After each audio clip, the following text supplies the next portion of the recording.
y'all. I'm Laura Richardson with Relevate, and we're bringing you another episode of I'm Moving to North Carolina Now What? So keep in mind, a lot of our content is still good for those of you who already live here in the Triangle. This is all some background information on what to expect because the market has changed, especially in the years post our pandemic market where things kind of went off the rails a little bit. So some of you guys are probably ready to go ahead and buy or sell a home, but a few of you are in the renting stage and you're trying to decide when is the best time to jump into the market. Or let's say you relocated here and you wanted to rent first, kind of get your feet wet, and now you're ready to buy.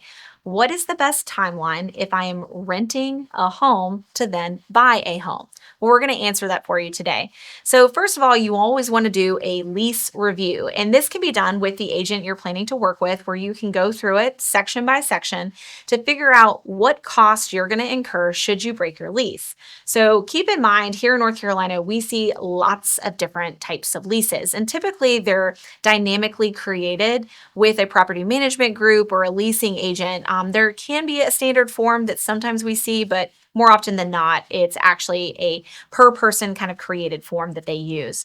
So with that being said, everyone looks different. So it's good to go through and see what's the timeline, meaning how long do I have until I can break the lease? When is my lease supposed to be up?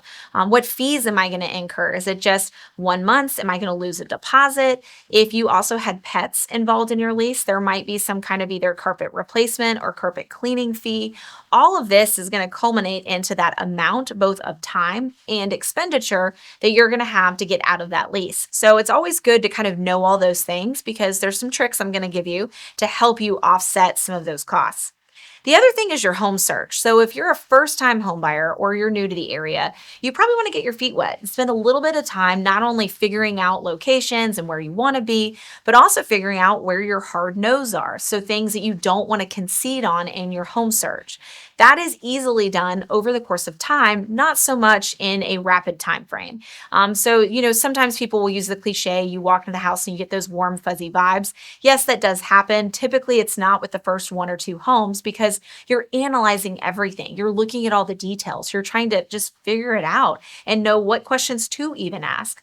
So I always recommend, and this is partially from the former teacher in me, get yourself educated, meaning spend the time to learn all the terms, to learn the process, to ask questions, maybe in a time frame where you're not under the gun to actually make a time-sensitive and very costly decision.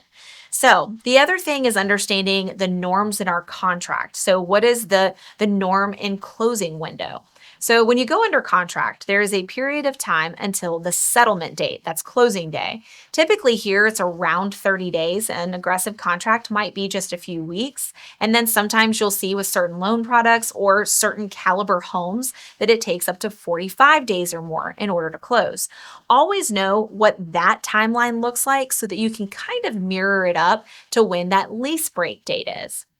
The other thing is understanding mortgage payments. So when you buy a home, you typically don't pay the mortgage payment the first month. And sometimes if you have a later in the month closing, you might not pay on that following month on the first or even the next month. So there's 2 months that you may not pay for a mortgage payment.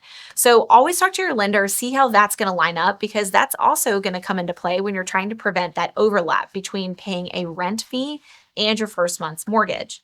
And then you want to map this timeline out. So think about if this is my lease date and I know I'm going to have to pay these costs if I break this date, these costs if I break this date, and then kind of backtrack it and then fit in your recon window. So the time period that you're doing the research, figuring it out, and then see what fees you're going to have to pay along the way and what that total sum is. Because then, pro tip, something you can ask for is some seller paid concessions. Keep in mind in a multiple offer situation or in like a hot zone location where you have to be a little bit more cutthroat in your contract terms, concessions may not always be possible. We are in a type of market where asking for seller paid concessions isn't super common. It can be done. So that's something you want to be mindful of is you don't want to weaken the power of your offer by asking for this. But if there's an opportunity for you to work in some funds into the contract to help offset that lease break cost that you're going to have to pay, do it. Worst case, they say no. So hopefully this is a little helpful in showing you that brief timeline and all of the steps that you need. Best thing, talk to your agent, map it out, understand the process, know what you're going to be on the hook for, and then get after it and get yourself in a new home. I'm Laura Richardson with Relevate. If you have any questions or want to talk about this further, feel free to drop that in the comments, and we'll see you next time.